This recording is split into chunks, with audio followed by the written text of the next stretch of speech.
Welcome to Game Changers with Molly Fletcher, where we take you behind the scenes with peak performers to learn what makes them tick and discover how you can apply their lessons to your life. I'm your host, Molly Fletcher.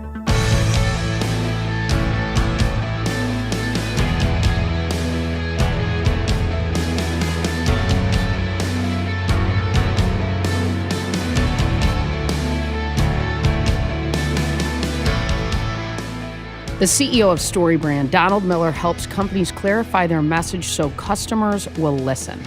His simple framework will transform the way you talk about who you are, what you do, and what you offer your customers. Don is the author of several books, including the New York Times bestseller Blue Like Jazz, which was turned into a major motion picture. He just released his new book, Building a StoryBrand, which I'm super excited to dig into today.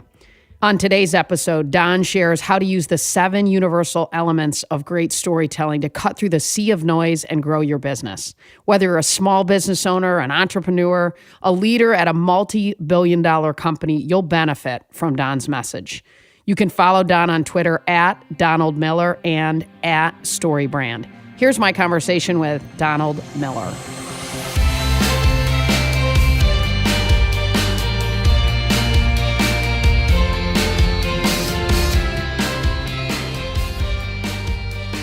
So Don Miller, it is awesome to have you on. You know, we had a chance to connect at LeaderCast this year, which was so fun. And yes, oh my gosh, I mean, when I met you, I knew there was something there and just felt connected to you and your work and have admired and learned more about you. And you're amazing. So thank you for what you do in the world and with brands. Very kind of you. I would like a recording of that. I would like to play it over. Well, the good news is it's being recorded because it's a podcast. So we're good to go on that.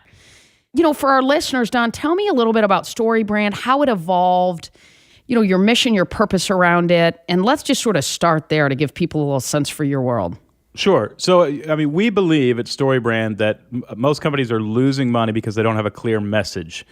And more, you know, with Instagram, Twitter, and Facebook, people are encountering enormous amounts of information every day. So if you're not clear about what you offer, you're going to get passed up or neglected in the marketplace. So we have a framework that helps companies get very, very clear about what they offer their customers. And once they go through our framework, they end up with 7 different categories of messages. Think of it just like 7 sentences that they can use, and they put that in their website, their email blasts, their elevator pitches, their keynote addresses. You know, it's just a messaging system. Like if you were running for president, you would have kind of a slogan and, you know, we're against this villain and we're trying to do this, we're trying to do that. And the clearer that messaging system is, the easier it is for customers to get their mind wrapped around who you are, what you do, and why it matters to them. And that last part is actually the most important part. We take about 3,000 businesses a year through it. We see a lot of double-digit percentage increase in revenue. We see a lot of double, triple, and even quadrupling in revenue with nothing really changing about the company except the way they talk about themselves. So, you know, we have a mantra around StoryBrand, if you confuse, you'll lose. And we really believe that. You just can't afford to confuse customers anymore. And we help you not do that. That's what StoryBrand does. Well, and it's evolved over time and you know, but you're doing magical things for companies, which is amazing. I mean, we live in this world where so much stuff is coming at people, right, that it's more important than ever, isn't it, to have a tight, clear message? Yeah, the average consumer now encounters 3,000 commercial messages a day. Oh, 3,000. Wow. And you would say, boy, is it that high? And the reason that you don't think it's that high is because you're ignoring most of them, almost all of them.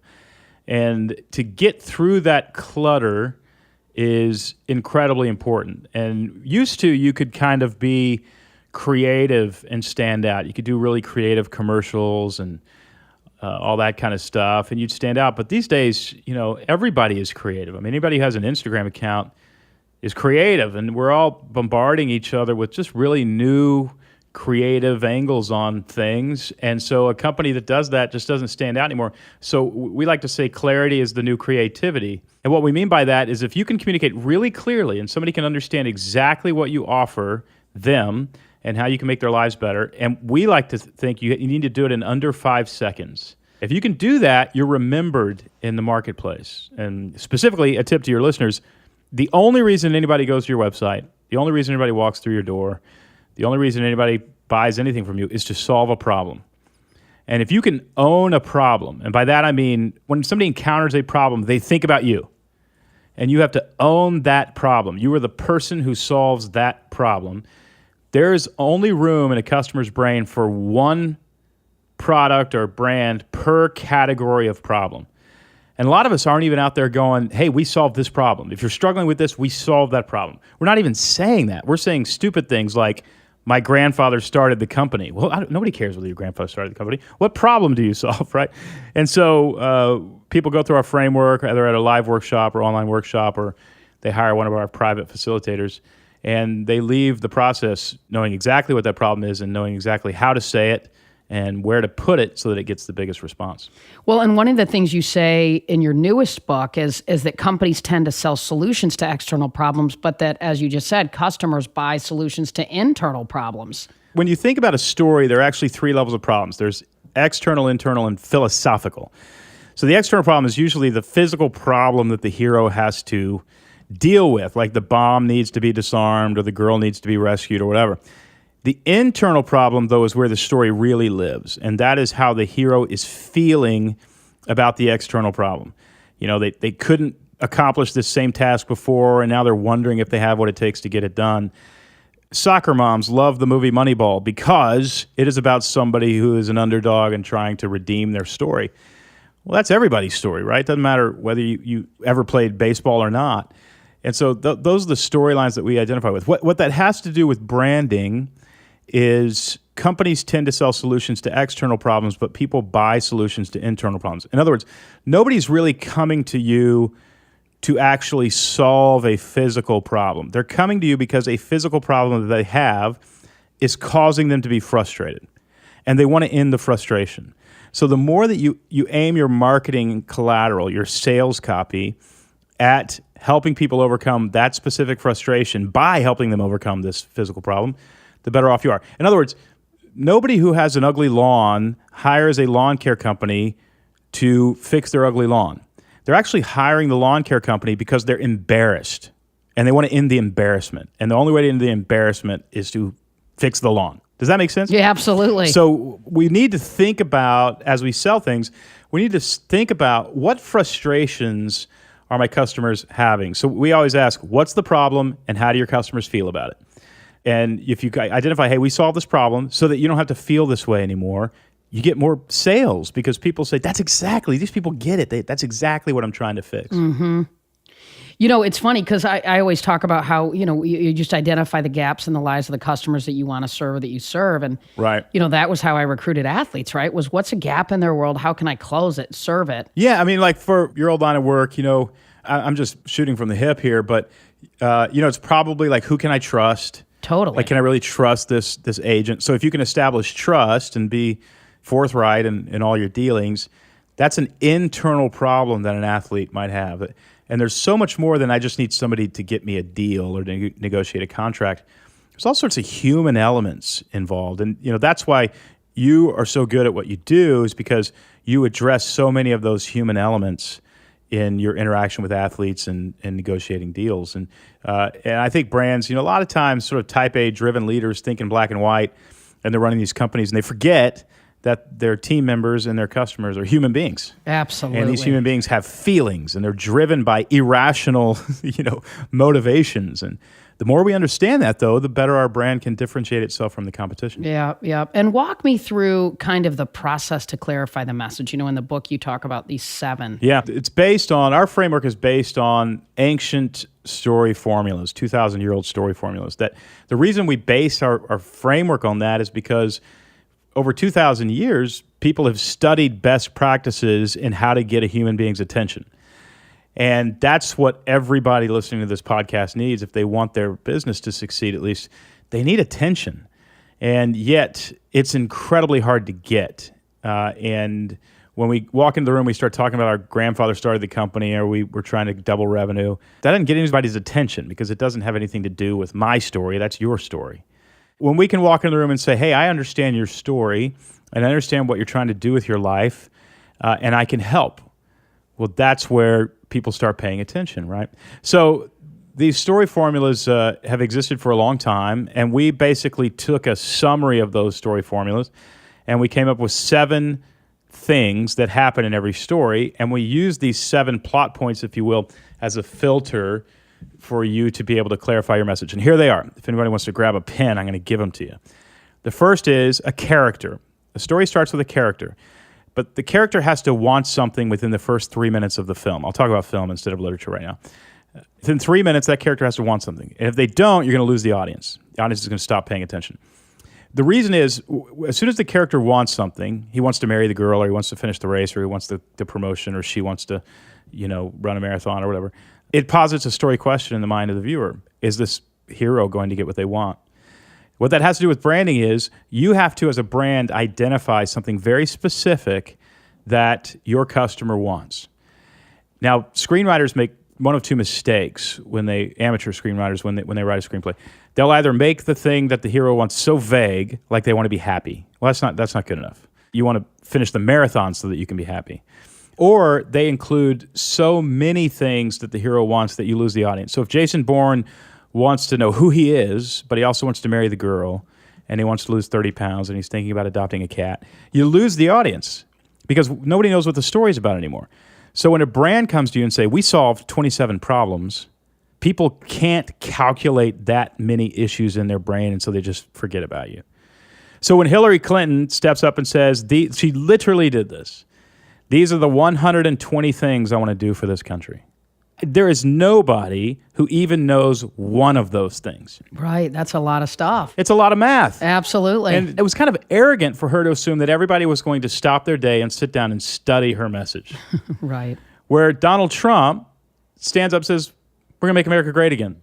And everybody remembers it. They print it on their ball caps, and they understood it. So did the best candidate win, or did the one who communicated the simplest? Sure.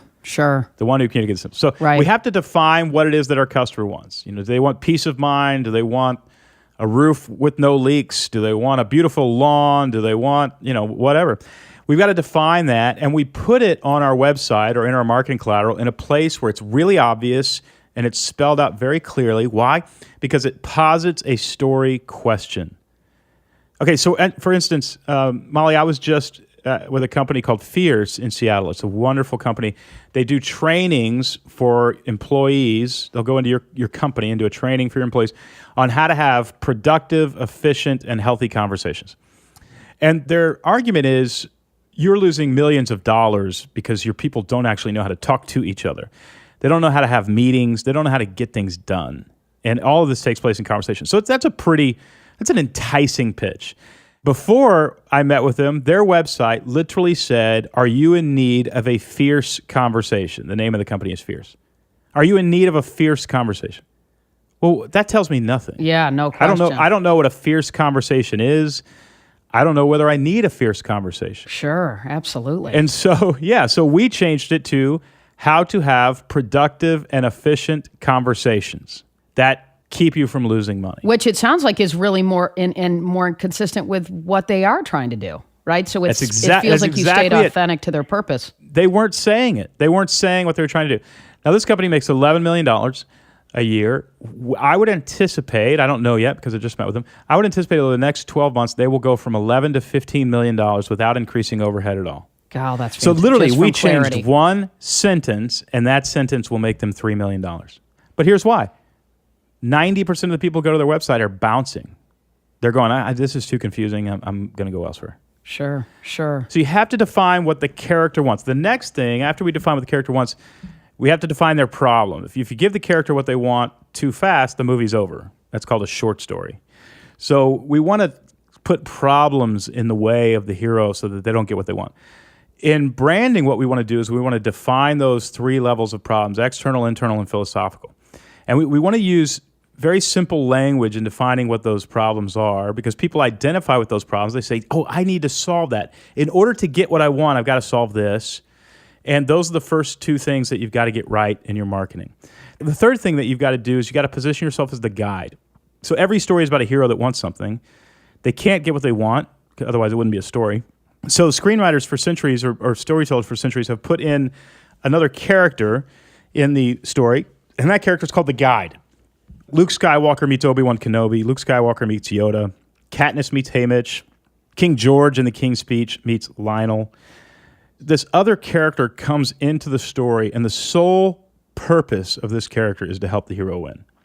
The reason this character is in the story is because every human being is a hero. They see themselves as a hero, and they're looking for a guide to help them win. So the biggest paradigm shift in the whole StoryBrand framework is never play the hero. Your brand should never, ever play the hero. Why? Because people aren't looking for a hero. They're looking for a guide. I love that. That's in Building a Story Brand in your book. Yeah, it's a big chunk of the book. It's the biggest paradigm shift. Good stuff. So true. Yeah, that paradigm shift for most companies is worth millions and millions of dollars. Sure. It's about them, not you. Yeah, exactly. I just went and saw the new Al Gore documentary, An Inconvenient Sequel, right? It's based on his first documentary, Inconvenient Truth.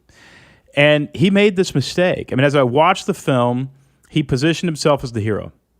So here you have the 10 years since this first film came out. You have the environmental movement gaining traction. You have the Paris Climate Accords. You have 180 nations signing it.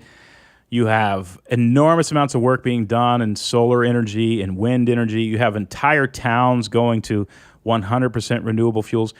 Everywhere you look, there is a hero in the environmental movement. That film would have been 10 times better if Al Gore would have said, let's celebrate these heroes and let's help even more heroes win the day in the, just fight. But he didn't do that. Sure. He walked on stage and basically said, don't forget, I'm the one who started this. And don't forget, I'm the one who should get credit for it. And you're just sitting there going, this film is going to be a dud. One of the biggest issues of our day that's got the most interest and most people talking about it will not make very much money at the box office because he positioned himself as the hero. That's so interesting. And here's what's interesting about Al Gore. If you met him, he probably doesn't think that way. He just thought he needed to do that in order to make a film. They needed you, man. They needed you. I don't know about that. But, it's counterintuitive to think that way. So we never want to position ourselves as a hero. We always want to position ourselves as the guide. If you read the book, there's two things you've got to do to position yourself as the guide. The next thing is you want to create a plan for the hero. So the guide actually creates usually a 3 or 4 step plan the hero can walk down in order to solve their problems. And this is where a lot of companies make mistakes. They say, hey, buy our product. Well, that's too confusing for a customer. They might buy your product. They don't know how they're going to use it. They have all sorts of questions. They're a little bit confused. Anytime your customer gets confused, they're going to walk away. So you have to say, I'm a financial advisor. I want to help you have a great retirement, maybe even an early retirement. Come see me. Okay, well, you just tell me, Molly, if I'm a financial advisor and I say, hey, I want you to have an early retirement, come see me. Do you want to see that guy, or do you want to see the guy who says, Molly, I want you to have an early retirement. I want you to come see me. Here's what we're going to do. First, we're going to meet and we're going to assess your goals. Then I'm going to go away for a little while. I'm going to create a customized strategy around how you can achieve your goals. And then we are going to meet again and we're going to help execute those goals for the rest of your life so that you hit the marks and have an early retirement. Which person is more attractive? Yeah, the second guy. Right, because he gave you a plan. For sure. Because you didn't have to go, well, how are we going to do that? Or can this guy even do that? It or was is this clear. A promise or what? Yeah, it's very, very clear. And so you want to give your customers a plan.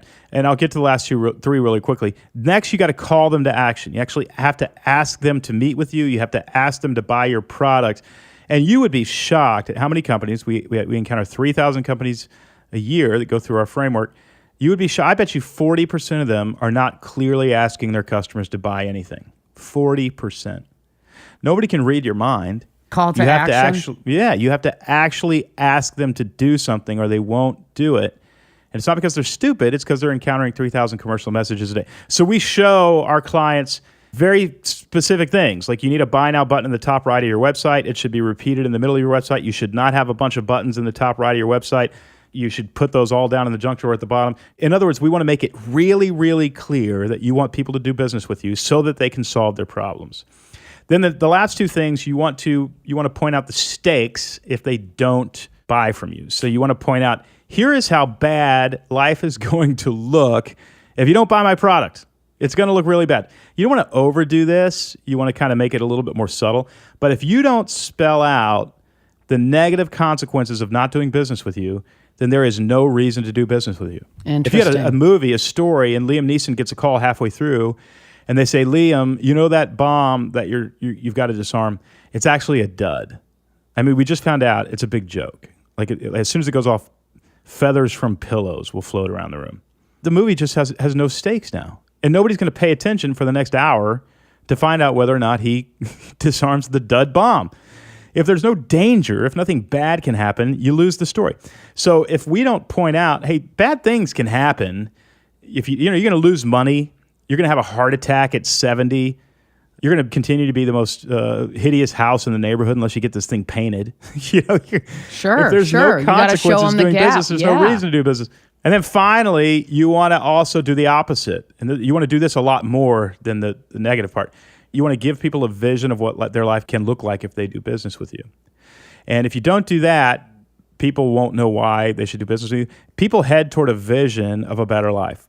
And we've got to point out what life can look like if they do business with you. So define what the character wants, define their problems, position yourself as the guide, give the hero a plan, call them to action so that they don't have to experience failure and they can experience success. Those 7 messaging categories are the only 7 categories in which customers think. And I will argue until I'm blue in the face. If you are creating messages for your company that don't come from one of those 7 categories, you're putting noise into the marketplace. And nobody's listening to noise. They listen to clear communication. And so it's $1 million plus exercise for most companies. If you're a $5 million company, it could be worth $1 million for you, just to sit down and clarify your message and make sure your sales reps know how to say it, your CEO knows how to give keynotes that repeat it, your website is repeating it, your email blasts are saying it. It's a messaging campaign. And so you get everybody on the same message, and then you repeat it over and over and over, because the average consumer has to hear something 8 times before they actually metabolize the information. Wow. That sounds like my kids too, by the way, like 8 times and then they get it. They are. Right? They're like 4-year-olds. Yeah. Well, and how do you know when you've landed on the right one, right? I mean, when you write all That's these... it's a great question. The answer is when it works. Okay. We experimented with this so much when we were creating our own messages. And when we started getting orders, we knew that we were on it. And we began to refine. And when orders doubled after we refined something, we said, we're even closer. Until finally we started refining it and orders went down. And we went, no, go back. Go back to what we were saying before. It was resonating. And you just sort of play with it a little bit. But, the reality is I really think it's 75% of companies are communicating so poorly that any sort of clarification, you see an uptick in revenue. And here's the great thing. This isn't like, let's go build a factory or an industrialized plant. Let's go spend $1 million to see a 10% increase in revenue. It's literally, let's sit down with a napkin for a day and see $1 million in revenue. It's cheap. Well, and I'm hearing you say, look, you put it up on your website, you play with it, you put a little collateral out there, and it's okay to tweak it after 6 months if it's not working. That's right. Yeah, you just change it. We call them war room days, where we put, whatever website we're working on, we put it on a 70-inch television screen in our conference room, and we all sit around and we dissect it and we make it even better. We just refine it and refine it and refine it, and it works. People go through our websites and they place orders without even calling us because we've answered all their questions. They don't have any questions. I can imagine you get a lot of people who come to you and say, man, I've got like 30 different services, or I've got 100 products. How can I possibly drill this thing down to be so tight? How do you help them, or how does that differ? Here's the advice I would give. I would take that person, man or woman, back to their early days of dating. And I would say, that's like saying, I have 53 things to offer a woman. How can I get them all out on the first date? And I would say, if you try to do that, you're not going to get a second date. You know what I mean? Amen. It's a relational process. So the very first thing is, you just want to establish you're a really good listener and your breath doesn't smell. And then maybe you get a second date. And then you get, and so a lot of people on their website, they're communicating stuff that you wouldn't share until the 5th or 6th date. And the reason is people have to slowly process information. So what I would do if somebody has 30 different revenue streams and solves 30 different problems, I would challenge them to say, what one problem does all 30 of your revenue streams fix? For instance, Dave Ramsey's got 600 employees, and he can sell you a mortgage, he can sell you an online course, he can sell you a live training on how to deal with your finances, he can sell you books, he can sell you conferences. I mean, talk about a diverse company. They're doing a lot of stuff. But what does he offer? Financial peace. So in his offering of financial peace, you can get financial peace through a book, a live course, an online course, a conference, some software that he's developed with a coach, but they all solve the problem of I don't have financial peace, right? And so that's the sort of thing you're looking for as a company. What is the big umbrella issue or problem that we solve? Let's introduce ourselves that way. And then when somebody says, I really like this company, I'm very interested in getting to know them better, they seem like they have something to offer me, we can slowly start to uncover more and more problems that we can solve for our customers. Go on a second date and a third date. That's right. Second date, third date, fourth date. And what's a commitment? A commitment is when they actually decide to purchase something. Sure. Now we're married. Give me some brands that get it right? That articulate a clear and compelling message using story in the way that you believe it's to be used. Well, there's a couple. I would actually say the best I've seen is truly Dave Ramsey. I mean, he plays the guide in all his relationships with his customers, and they break things into very simple steps. They don't complicate things. He understands that the human brain just can't process as much information as most people think, and so he makes things very simple. I would also say Chick-fil-A. Chick-fil-A solves the external problem of hunger, but the internal problem that they resolve, is really interesting. How do you feel about yourself, Molly, when you walk into a fast food restaurant? Awful. Yeah, terrible. And I do too. I mean, if I ever, about once a quarter, I walk into a Burger King, and I always think the same thing. It's come to this. Yeah, right. I'm about to do this to my body. I'm this busy. Right. And then philosophically, we shouldn't be eating this stuff. So the external problem that Chick-fil-A resolves is hunger. The internal problem, though, is they've figured out how people don't have to feel terrible about themselves by walking into a quick serve restaurant. They have resolved an internal problem. They do that because their staff is happy to be there. Their restrooms are clean. They call it extra mile service, blah, blah, blah. They resolve internal problems. Philosophically, they're closed one day a week, and that's a massive opportunity cost. And they're a very values-driven organization. I think they're basically a Southern Baptist church that sells chicken. So you have an external, internal, philosophical problem that is being resolved in one purchase. Most people don't know that when they're going to Chick-fil-A, but they're really actually resolving 3 levels of story loops in their brain. This creates raving fans. The average Burger King does $1.5 million per store per year. The average McDonald's does $2.5 million per store per year. The average Chick-fil-A does $5.2 million per store per year closed one day a week. Their goal was to surpass $10 billion in revenue by 2020. They set up that goal about 3 years ago. They've already surpassed it. We're in 2017.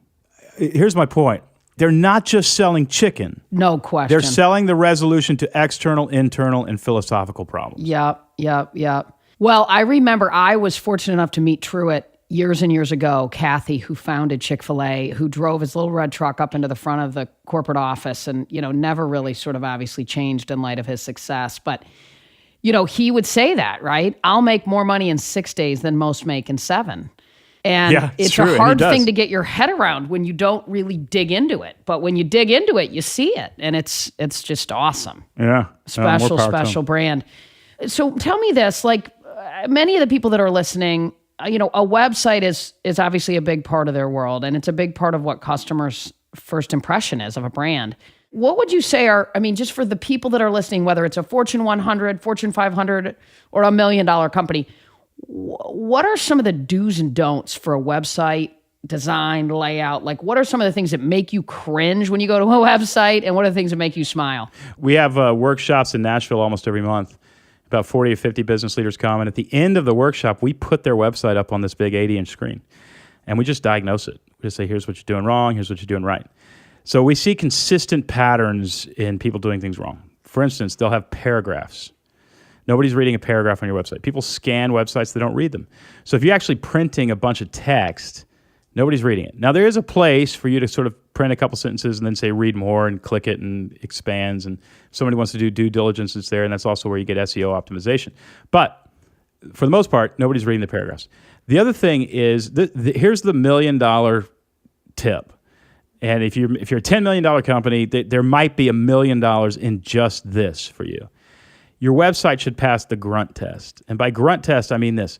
If I were to take my laptop, open it to your website, hand it to a caveman sitting in his cave, he gets 5 seconds to look at your website, he should be able to grunt the answer to 3 questions. What do you offer? How will it make my life better? And what do I need to do to buy it?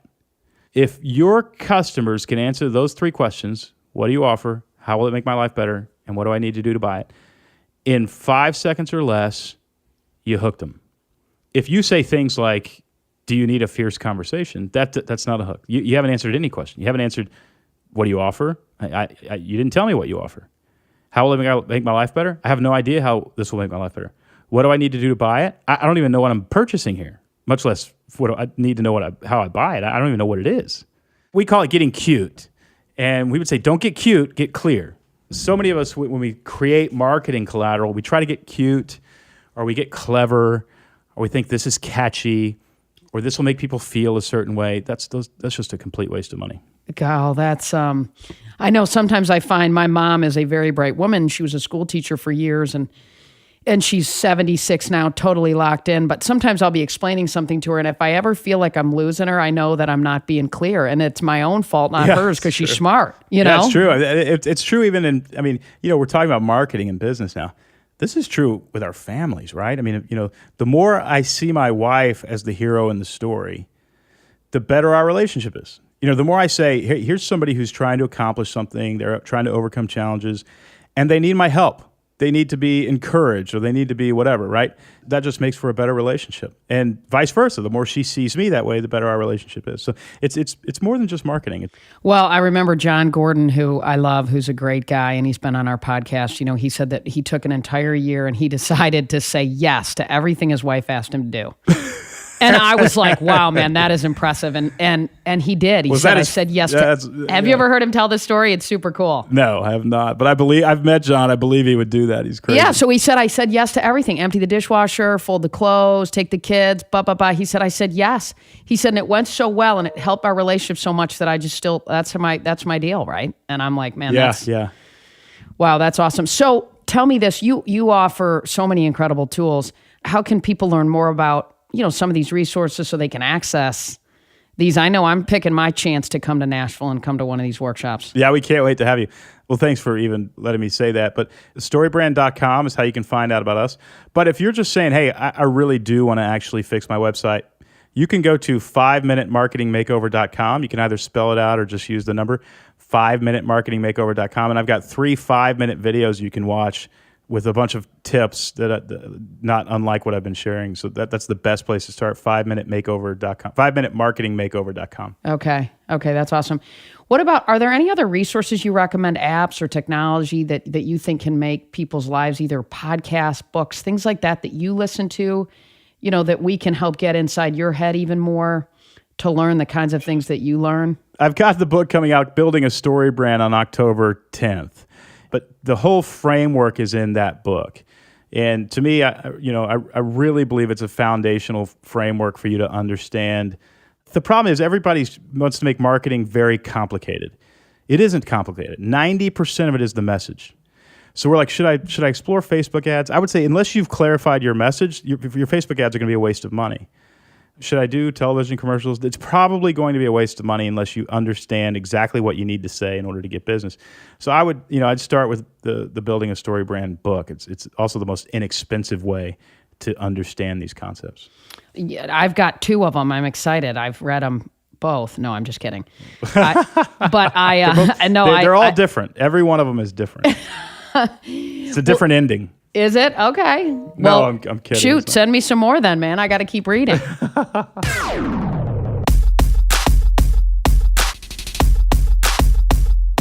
So, at the end of every podcast, we always end with what I call a rapid fire sort of segment, which is great fun. So you are obviously very clear inside and out, so you'll be good at this. So can I fire off some questions to you you can... all right, one word to describe yourself.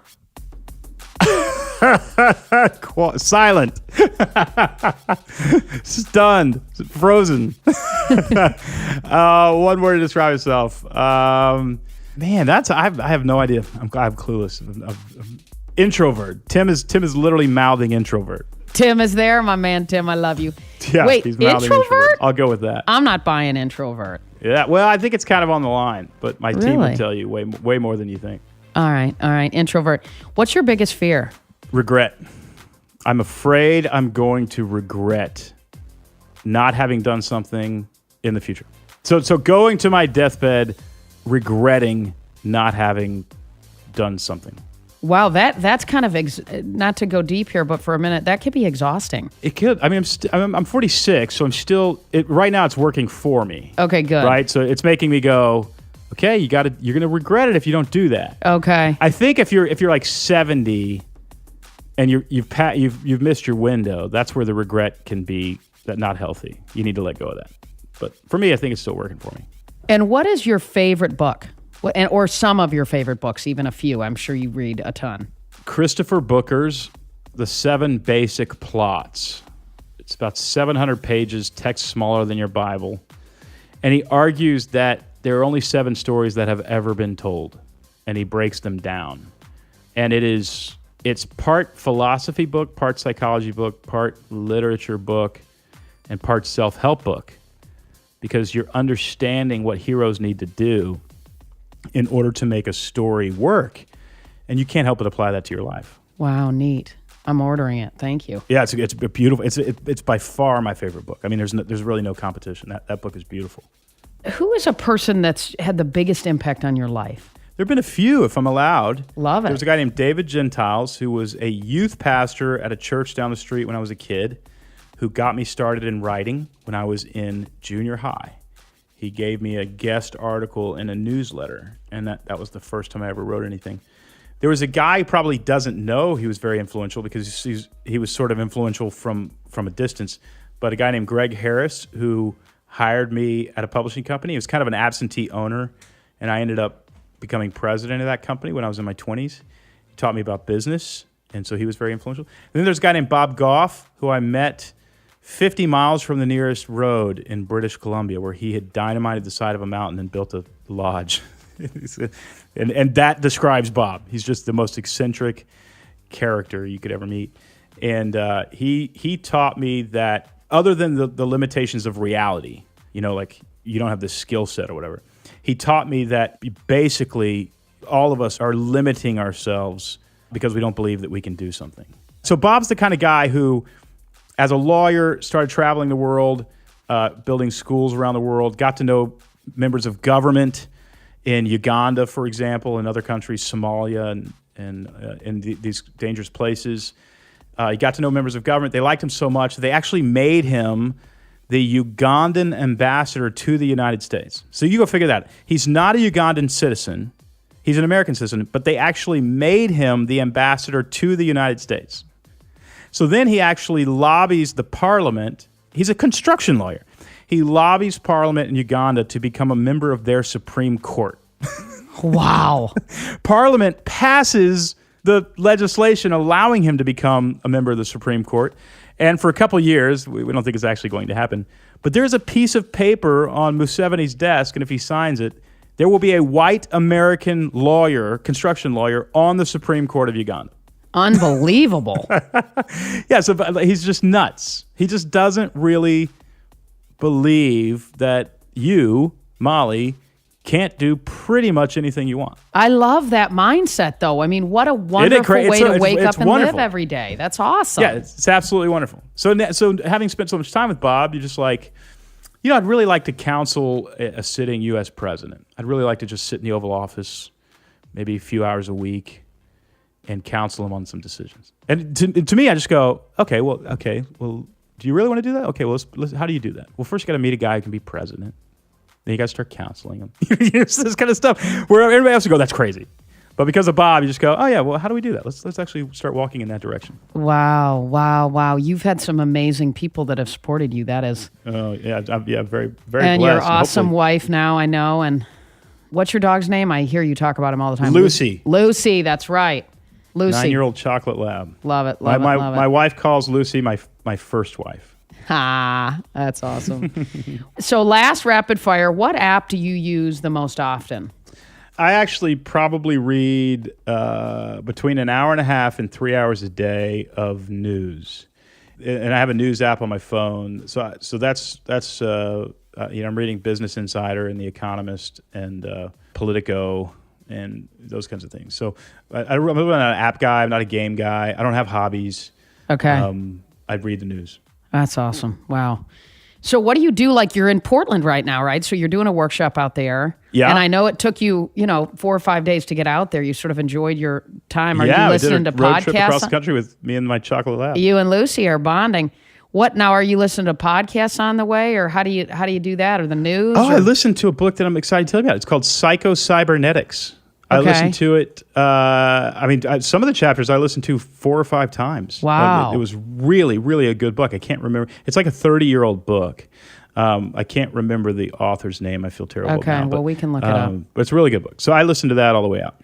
Don, you are awesome. I mean, I have read your books, and I have certainly read the most recent one. Tim and you were kind enough to give me an advance copy. And, and hearing you talk about it even helped me more understand. I'm so glad. It's awesome. It's just great stuff. And, not only personally can I take this information and apply it to our work and our business, but hopefully it's helped so many other people with big and small companies. So thanks you so much for being on, and I just appreciate your time. Thanks for having me. This is an honor. We love any time that we get with Molly. You're very, very kind. You are very kind. So enjoy Portland and keep it up. You're the man. Will do. Thank you so much, Molly. All right. Thank you.